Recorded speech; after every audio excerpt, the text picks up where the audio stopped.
Voilà, donc dans cette vidéo, nous nous proposons de réaliser un assemblage soudé. Donc pour ce faire, on va prendre cet exemple. Donc ici, on a deux plats.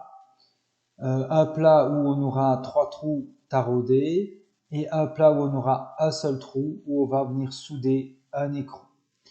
Les deux seront montés l'un par rapport à l'autre perpendiculaires et renforcés par des goussets qui eux-mêmes seront soudés sur la structure.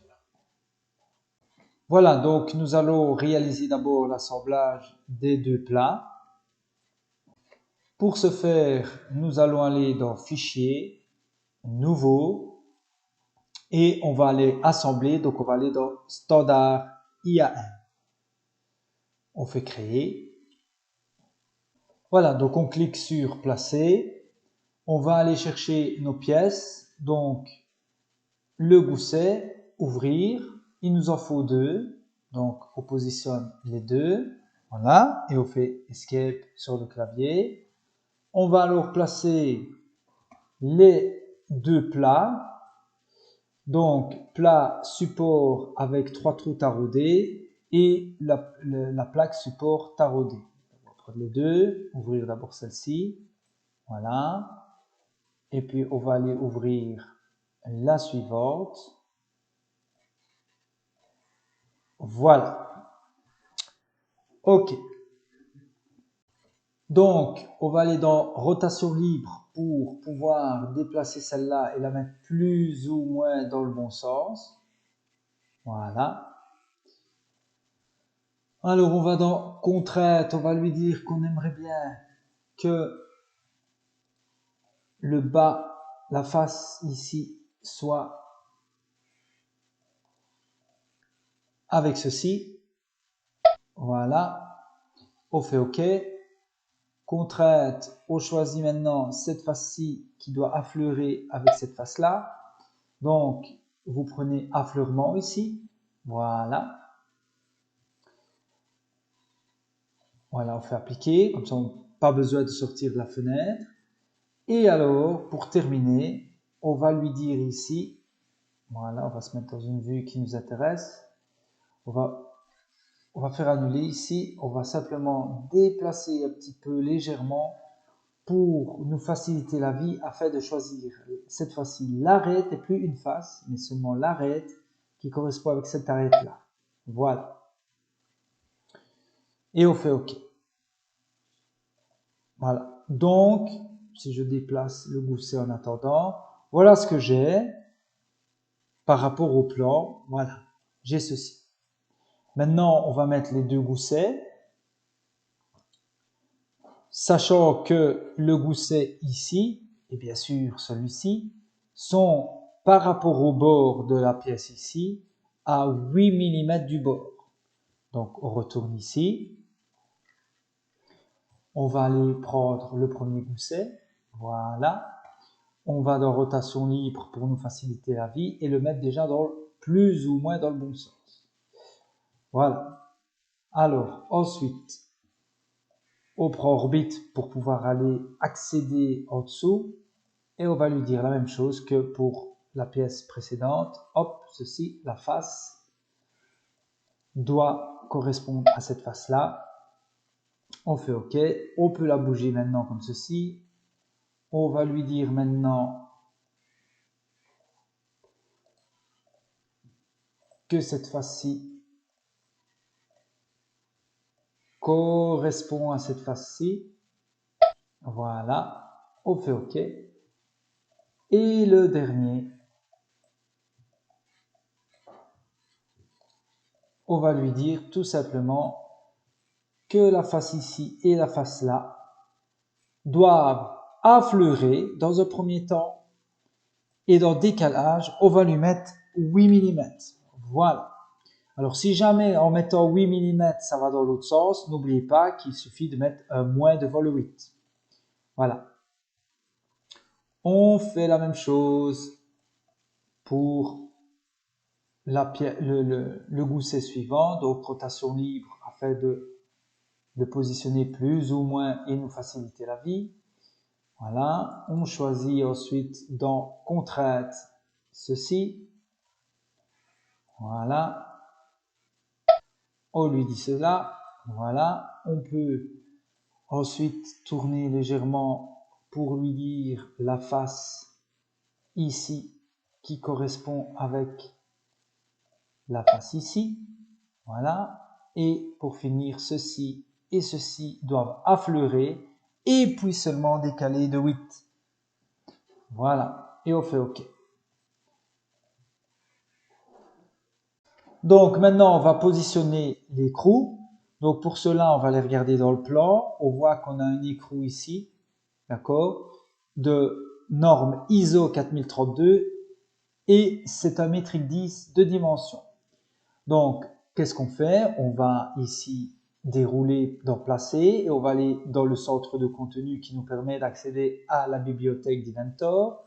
On va aller dans Pièces d'arbre ici, mais pour les écrous, c'est plutôt visserie plutôt, voilà. Et on va les prendre écrous hexagonaux, donc un écrou H. On a vu qu'on devait aller dans un ISO 4032, donc c'est par ordre alphabétique ici. Hein, donc on va aller chercher le I qui se trouve là, voilà, et c'est ISO 4032. Voilà, on fait OK. On va pouvoir le positionner.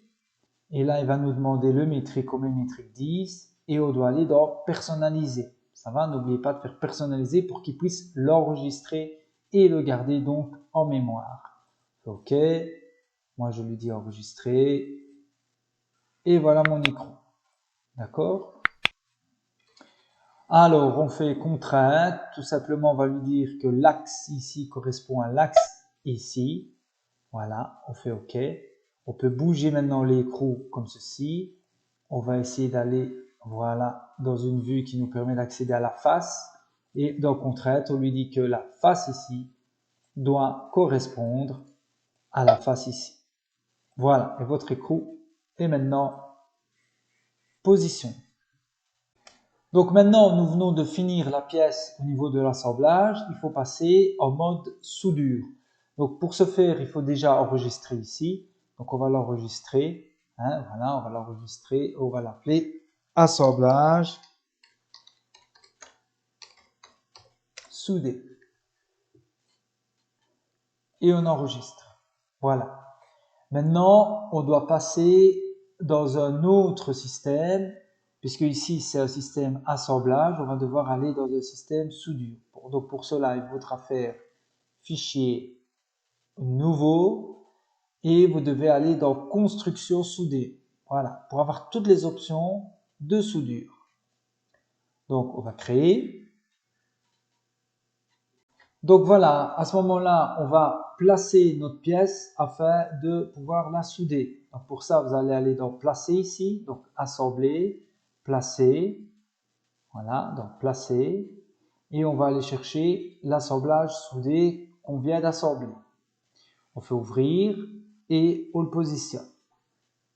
Donc une fois que c'est positionné, on va aller maintenant dans l'onglet soudure, voilà. Et dans l'onglet soudure, vous avez toutes les options de soudure ici. OK? Donc, nous, on veut souder. Donc, on va aller ici dans l'option soudure.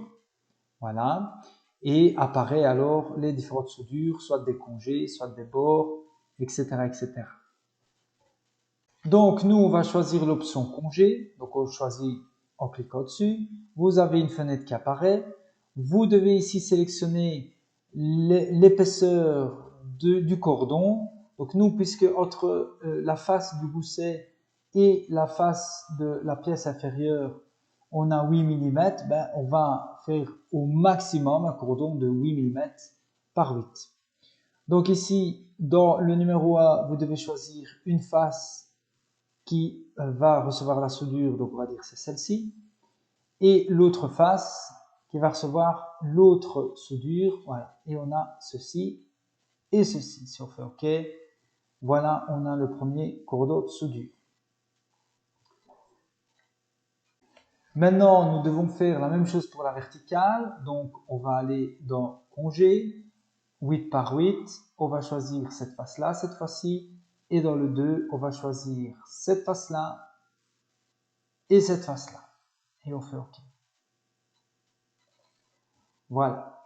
Si on regarde notre plan, on doit faire aussi, on aurait pu faire aussi le bas, donc on va le faire, d'accord, la verticale vers le bas. Donc, même chose, on va aller comme ceci. Dans congé, on va choisir cette face-là et en deuxième position, on va choisir cette face-là. Et alors, il faudra aller choisir cette face-là pour fermer. OK? Voilà, vous avez votre cordeau de soudure qui est terminé de ce côté-là. Vous faites exactement la même chose pour l'autre côté. Alors maintenant que vous avez terminé de faire l'autre côté, on va essayer de souder le fameux écrou. Donc c'est la même chose hein, pour l'écrou, vous allez aller dans la fonction ici soudure, congé, et ici on va lui mettre une soudure de 2 mm seulement. D'accord? Alors, on va choisir le premier, on va lui dire c'est la face ici. Et le deuxième, on va choisir chaque fois la face de l'hexagonale de l'écrou. Donc celle-ci, puis celle-là, puis celle-là.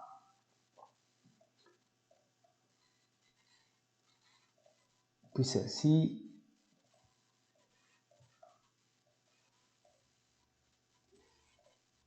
Et puis celle-ci. Et pour terminer, celle-là. Et on fait OK. Voilà qui est fait. Il nous reste plus qu'à faire, il ne faut pas l'oublier, la dernière soudure au dos des deux pièces. Donc, congé, toujours, on va choisir ici 8 mm pour combler tout l'espace. D'accord? Et on choisit la face ici et la face ici. Et on fait OK. Voilà, on a terminé la soudure du premier ensemble de pièces. Et donc, pour lui dire qu'on a fini la partie soudure, vous devez cliquer ici sur Retour. Donc, n'oubliez pas, si vous avez aimé, de vous abonner, de liker, de partager pour encore plus de vidéos.